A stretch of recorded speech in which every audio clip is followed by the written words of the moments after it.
just days ago, the Supreme Court ruling on gay marriage that has really redefined things for states across the nation in the USA has caused really a storm of reaction. I mean, some people are celebrating.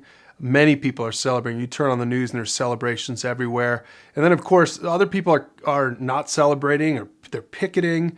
And some people are just confused. These resources, this video and the resources below, are here to help you process these 5 things, and so that you really can know what God's word says and how you should respond to it and all that stuff. All right, so here's the first thing. The Bible defines marriage. Now, I know we're saying, well, wait, isn't our culture defining marriage? Isn't the Supreme Court defining marriage? Well, certainly in our society, but we need to understand as Christians, first of all, the starting point for this is the Bible does have something to say about this. God said, it's not good for Adam to be alone.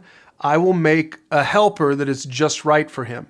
And then God created the first woman, and this became the basis for marriage. And in verse 24, it says, this explains why a man leaves his father and mother and is joined to his wife, and the two are united into one. So here's a biblical definition for marriage. This is a traditional biblical definition for marriage. Now, again, you should talk about this definition. You should wrestle with this definition. You should look at some of the other resources below to see if you agree with this definition. But a traditional biblical definition is marriage is between one man and one woman for life.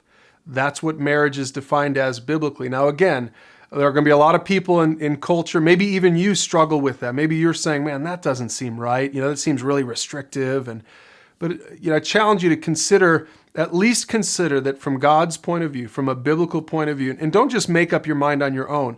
If God's word has something to say about it, if you're a follower of Jesus, I hope you'd be willing to submit to God's word. Now, maybe you don't know enough verses or you don't know the situation enough. If all you have is what the media is saying about it, then you're just going to believe what the media says. You owe it to yourself and you owe it to God and your family and your small group and the people in your world to at least see what God's word says. And God's word says marriage is between one man, one woman for life. Again, check out some of those resources below to help you understand that. Okay, now here's the second thing, and this is going to be even more controversial because the second thing is this. The Bible defines sin. We can't come to God and say, I'm going to tell you what sin is. I'm going to define sin.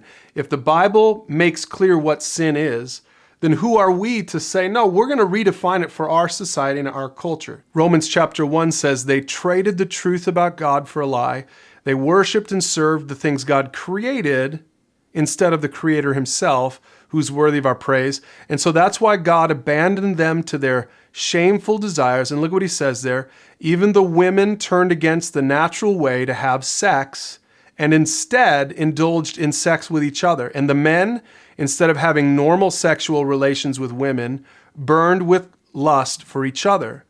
Men did shameful things with other men, and as a result of this sin, they suffered within themselves a penalty they deserved. Now, you can try to explain that verse away. You can try to, whatever. But the bottom line is the Bible is very clear. And that's not the only verse. There are other verses below if you're interested in looking at this. But God makes it clear. The Bible defines sin that way. I want to submit to what God's word says. And in the same way, if God's word is clear, go back. If you're struggling with this, go back and read that verse again. If God's word is clear, then we should submit to it. And that's really the third point. Christians should submit to God.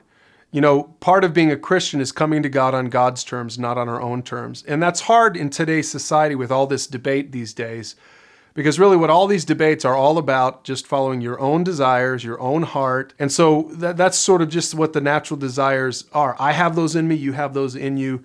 We kind of want to do our own thing, but that's really what sin is. Sin, a good definition, is trusting and acting on your own opinions and feelings instead of trusting and acting on God's truth. So if God has already said something is true, then we should, even if we don't like it, even if it goes against our culture, then we should submit to God rather than sort of trying to put ourselves in the place of God and do what we want to do.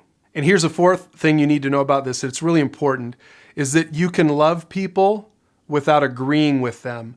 I hope Christians that watch this and have these conversations, I hope that your response isn't to just get out there and start picketing and making a big, just being rude and unloving. You can love people on the other side of this issue, even though you don't agree with them. So the key is to understand what you believe, to stand firmly in your values, but still at the same time love and respect other people and their opinion. And so this is kind of the trick, isn't it? Because I think for us, we don't want to be those kinds of Christians that are just so like rude and ignorant and mean. But we also don't want to be on the other side and be those Christians who say, yeah, hey, whatever, man, anything goes, do what you want. Because when you start saying do what you want, that's when we get further and further away from submitting to God and God's word and God's truth. And God's truth, ultimately, at the end of the day, it's best for us. I hope you're convinced of that. And I hope the people in your family and your world that you can convince those people as well. And here's the fifth thing. Transfer your values to the people in your world, especially to your kids. The ultimate solution to this whole, sort of issue in our society today, really, it's not going to be people debating and one side doing things on their, broadcast and the other side doing things on their broadcast, and everyone's just firmly embedded in their own opinion. Really, the solution for this is if every Christian parent who has a biblical worldview lovingly, consistently shares their values and transfers their biblical worldview to their kids, and it goes on, and we mentor people in our world, and our circles of influence grow just through loving, discipling, and mentoring.